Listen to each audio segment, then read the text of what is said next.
to the WACA-TV kitchen for another riveting episode of What's Really Going On with your two co-hosts, Jim Hanna and Julie Nardone. We are neighbors on Elliott Street, and we are here to help you, the taxpayer, get the information you need to make informed decisions. At the beginning, Jim and I just want to wish you all a happy holidays.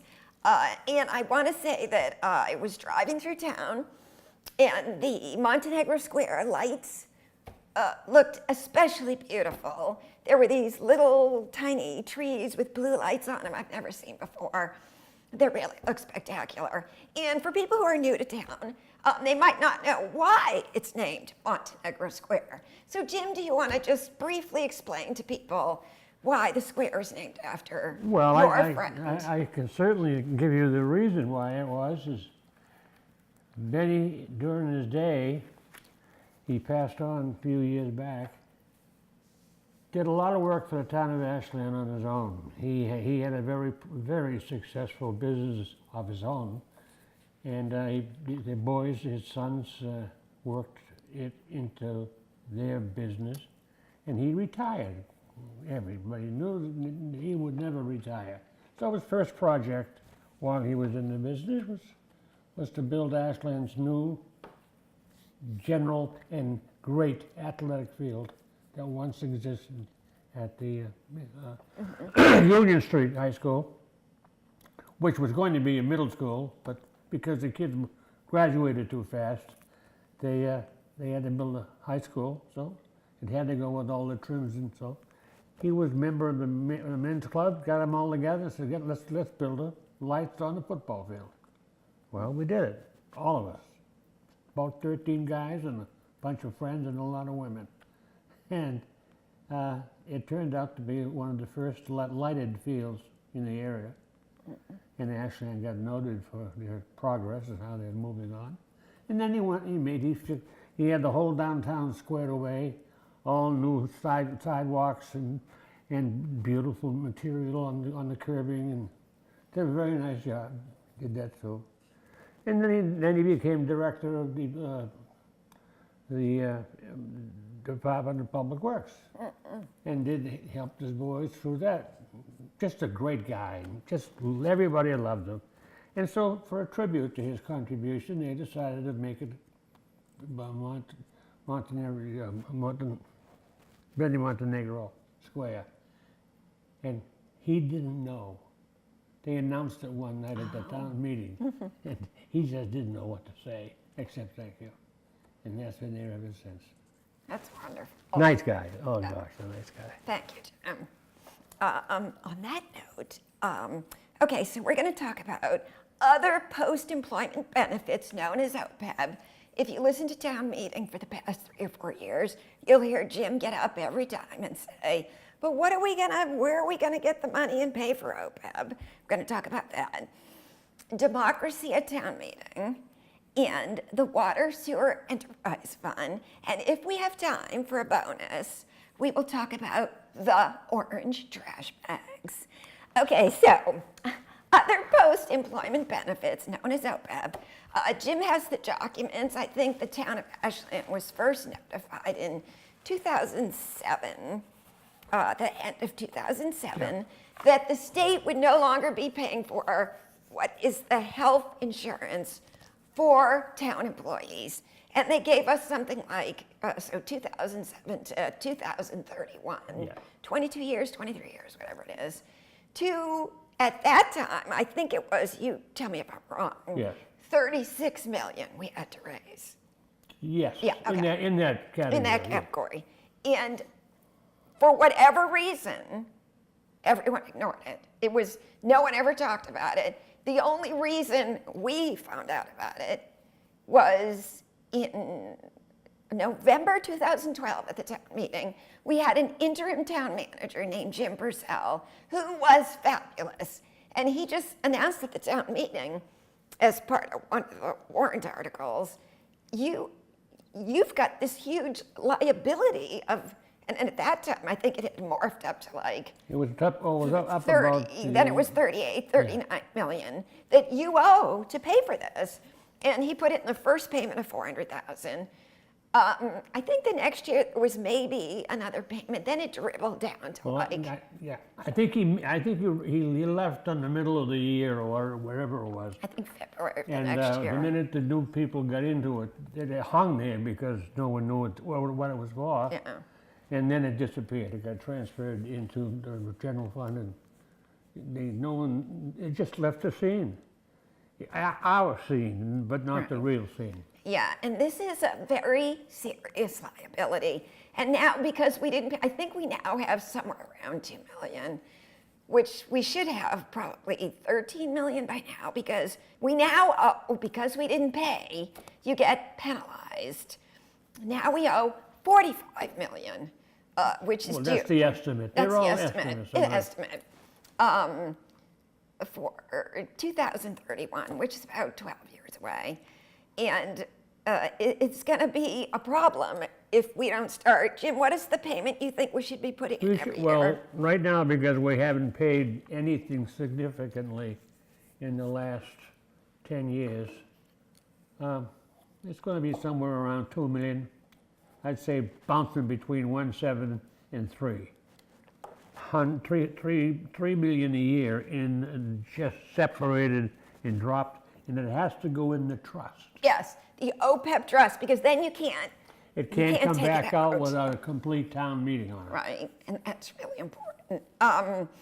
So we have, Ashland has its work cut out for it, because we now have to find 2 million, and Jim keeps getting up at every meeting. Every meeting they take this money and they're spending it on what I think are fairly frivolous items.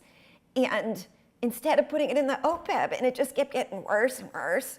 So finally, this town meeting, people are now recognizing what Jim's been saying for the past 4 years. Yes. In fact, I was quite shocked when I got up to talk about it again. Last year, I got thrown out for talking about it, and Yeah. they wouldn't allow me to Cut speak. off, completely cut off. They wouldn't let me speak. So I said, well, I'll wait till next year then.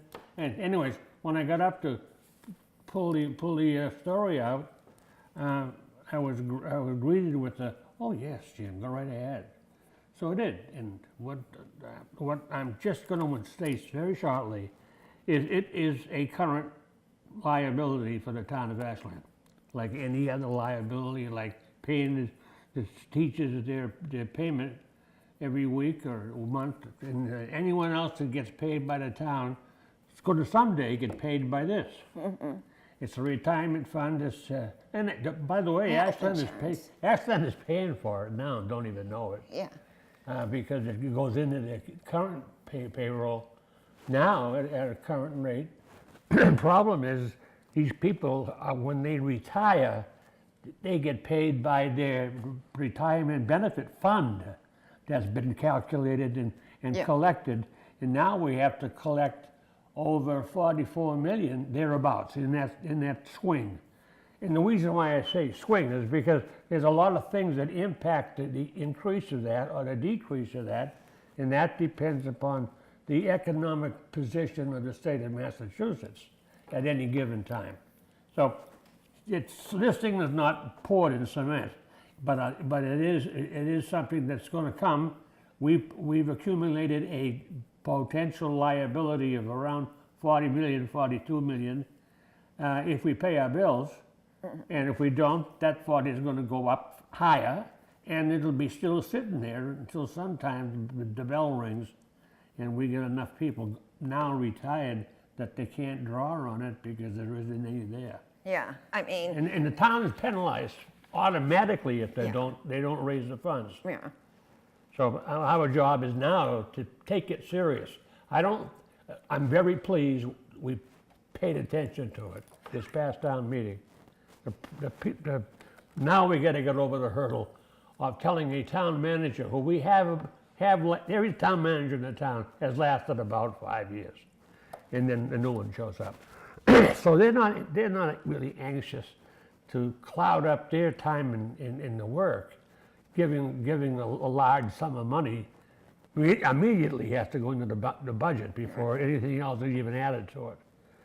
Is something they don't want to do. So They don't care. At the end of 5 years, they're gone, and someone else comes in, and the liability is now 60 million.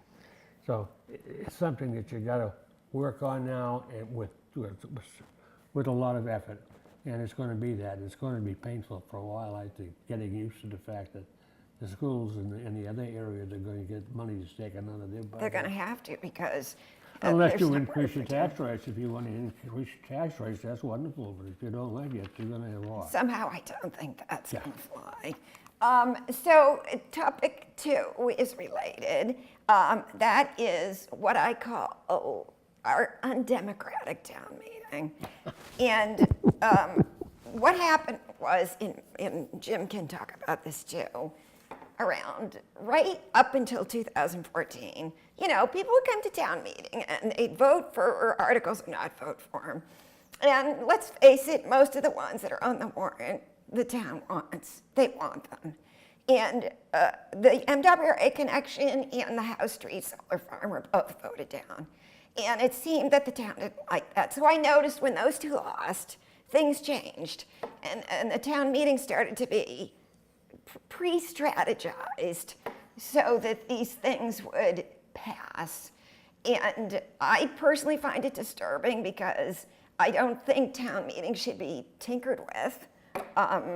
It is what it is. If you want to pack it with, if people want to pack it with people, that's fine. But on the other end, and I'm going to give a perfect example, the past town meeting, Article 2, which was free cash again, we had 1.7 million in free cash. Honestly, every penny of it should have gone into OPEB, but it got all broken up into what I'm going to call different factions. So you had all the different factions come down, and people that might normally question something didn't, because they wanted their piece of the pie. Yeah. And the one that was most disturbing was the one that came out of nowhere, the money for a full-day kindergarten. We have half-day currently, which is mandated by the state, and anyone that wants the other half pays for it.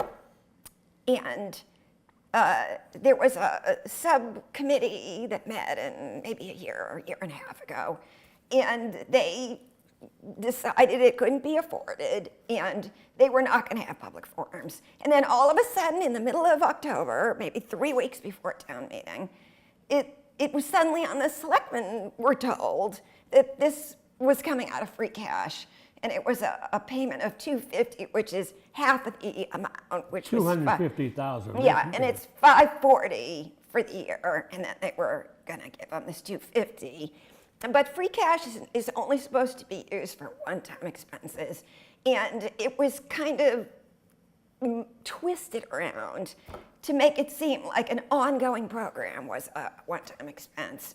And that really bothered me, because if an ongoing program and an operation is a one-time expense, you've basically taken your own policy and made it into a joke, because now if you're going to use that line of reasoning, we're just going to use it one time, which was interesting because in Article 5, they were given more money. So twice in one town meeting, they got money, but it was a one-time thing.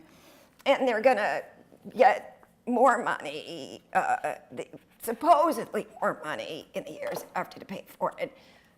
Jim, do you have anything to say? Well, you've got to know enough, I should say, have enough knowledge to understand we're an organization. We got the town people, we got the board of selectmen, we got the town manager, and we go down and down. Well, there's an element in that organization called the finance committee, who is supposed to be doing exactly what Julie and I are trying to do, and that is they control the flow of income. How much money are we going to get, and where are we going to get it for the next year? From that, we make a decision on who's going to get it and what pieces. And so therefore, the selectmen in the finance committee and the school committee, because at that time that's the only heavy expense we had. Now it's just changed considerably. We'll sit down and work out the change and decide of what's left, how are we going to carve up the pie. And when I was there 20 years ago, it was a tough job, because the finance committee had their control over the funds. You could tell anybody that you wanted to get another half of school for the kids, and then say, well, wait, where do you raise the money? Where is it? How are you going to get there? What are you going to give for it? And it was always a tug of war, but at least we did it, and we shared it with any audience we wanted to talk to. And we always had at least 2 public hearings on these individual concerns. Today, they're all done in the complete darkness of the people. Yes. And they amongst themselves, they call them the 3-legged chair. They are sitting out there making the chair. And that's all they do. When they get through agreeing on how to shift the money around and we'll give you this and you give us that and da-da-da, it's okay, but you gotta share it with the people who are gonna pay the bill. They don't do that. And they come up, and then you all of a sudden you're facing with something that they don't know whether we got the right debt, the wrong debt. Do we know what the debt is? They don't talk about that at all. They talk about the next cost of the operation. And it doesn't work, it ain't gonna work, and we're gonna suffer for it now because they've pulled in a $250,000 one-time fund and gonna make it a full addition to your budget. So obviously, if you only can have it once, who's gonna pay the second pay? It's gonna be you. Right. And that's what they're gonna do. And that's, they're squeezing the apple, or else they're gonna raise the taxes. And right now, that's the easiest thing they can do, is just raise the taxes. Yeah, I mean, this program is not mandated by the state. Well, they tried to raise the taxes. They tried to raise Yes. on the override swing, which they completely destroyed because they had no futuristic idea of what the money was going to be coming to us. They didn't think about that. So overrides are going to be pounding on our door pretty soon. Right, for something we didn't even have a conversation Oh, about. yeah, and if we caught it fast enough like we should have in this one, these kind of things won't occur if we give us an opportunity to put the finance committee to work to do their job and not the job of their 2 other partners. Yeah, I don't know how the finance committee could approve something like this so close to the town meeting without any kind of discussion. And I want to say too, another thing that has been happening at the town meetings is, for example, the solar farm at House Street. If you drive up there, it's still a mess. They're putting some kind of a hill in, but whatever. Is when they did House Street, they were amortizing things over 20 years. Oh, we're going to make 3 million. It was 2 and then it was 3. It seemed to be getting higher as time, like 2 years after the town meeting vote, it was 3 when it was 2, whatever. So somewhere around 2. They amortize it. So people, and they encouraged school people to come down because they were going to get a little bit of the 2.3 million in electrical credits. This isn't even money. But when they were doing the full-day kindergarten, if you amortize that over 20 years, it's about 8 million. So, but they don't tell you that because we never had a real conversation. So we're potentially losing 8 million over 20 years. And then the same people who voted for that came in and voted to change the zoning in another neighborhood of people that didn't want it. And it's too small, it doesn't fit. It's like Cinderella's stepsisters there, trying to get their feet in the glass slipper. It doesn't fit, so they're cutting off toes and heels, and that's exactly what's been happening over there. So we just have this double standard. You rezone a neighborhood for 2 million, but then you unrezone the kindergarten, then it's going to cost us 8 million. And I just think you should have one standard. If you're going to amortize that one, you amortize all of them. What's this going to cost? So 8 million is a lot of money to lose when we owe 45.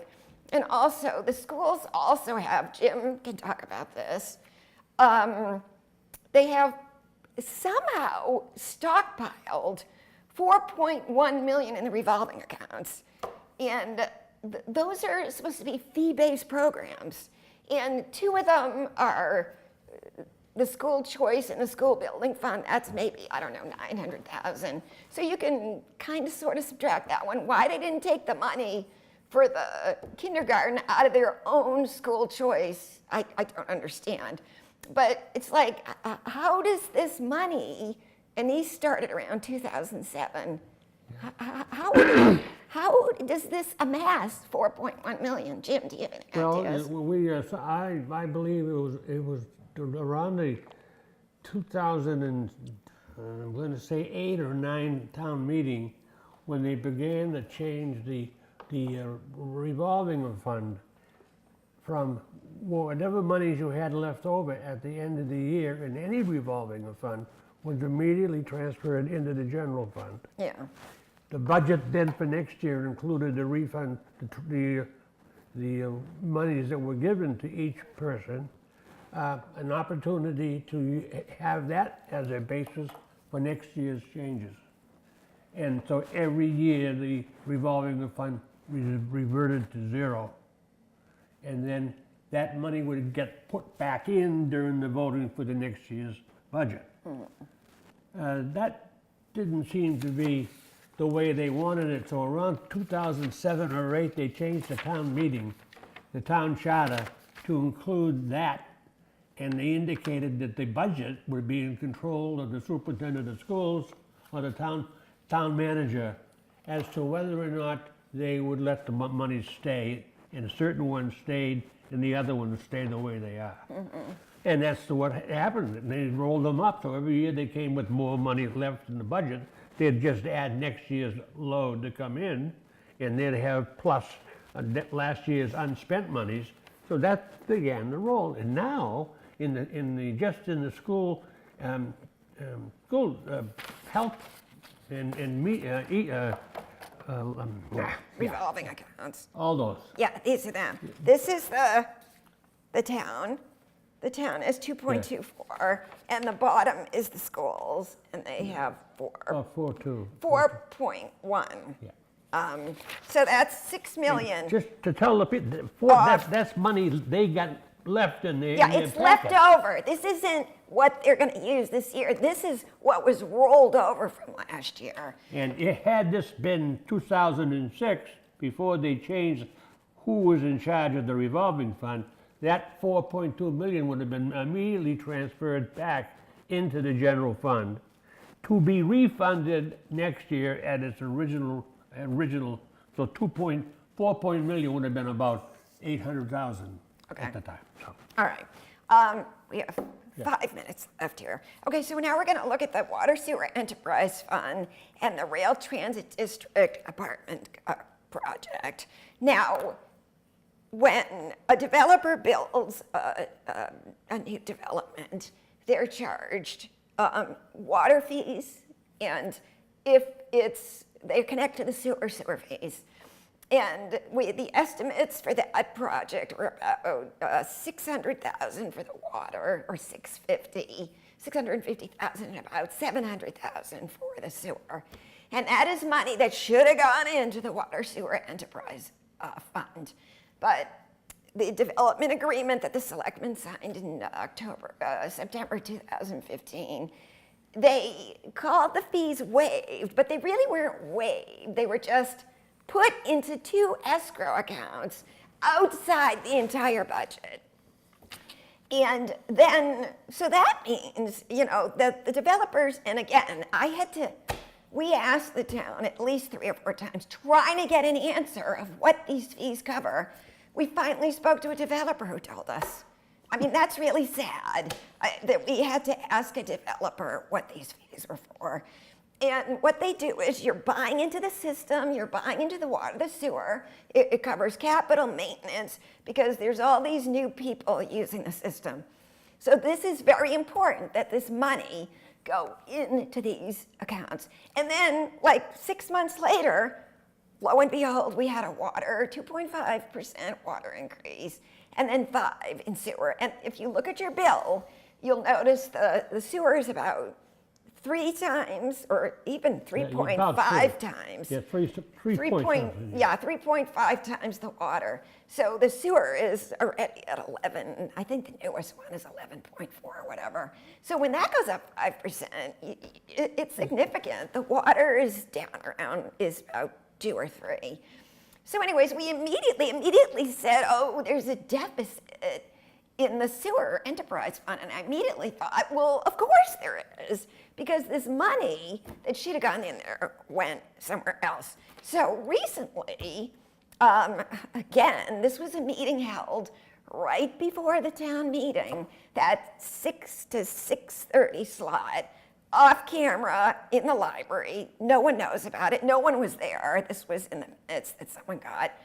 They took $400,000 out of one of these escrow accounts for the sewer and were using it to pay for the road for the rail transit district over there, the MBTA road.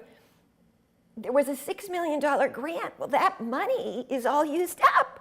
They're out of money. So the minutes said that they were going to take $400,000 out of the sewer money that got put into these other escrow accounts. And now they're talking about that again tomorrow morning at 8:30. They are talking about this. And I don't know, Jim, what do you think about this? Well, it's We have one and a half minutes. we have an interesting situation. We have an enterprise fund and a town government fund running side by side. Like this. And but the boys and people who are in our organizations are thinking about, well, Jesus, I can't ask them for another $500,000. Why can't we just borrow it from the enterprise fund? Because all their money is supposed to stay in the fund. But it's not even in the enterprise fund. It's in these Well- accounts outside. It's like a third layer. Yeah, but it's in that territory, but they're not supposed to be moved anywhere else but where they are. Well, when they say the NWRA is going to, I mean the railroad road is going to be funded, that's the case. Okay. And therefore, the people should have the complete understanding of what they're trying to do. And they don't have it. And we don't know what's going on in that little room before the meeting until it's all. It's just something that has to get opened up. Yeah, again, that 400,000 should not have been discussed without, you're discussing this before a town meeting. That makes no sense. Unfortunately, we have come to the end of our show again. We would like to thank WACA-TV for hosting this show again. And we will see all of you in January 2018. And don't forget to let these people know that the water, We're almost out of time, Jim. what? Oh, there is no water. The water's up at the Yeah, we have level. no longer a water problem. I'm not too sure anyone has been told yet, but there's all the water problems, phase 1 and phase 2 have been lifted. Right. But we will talk about that next time. Thank you very much.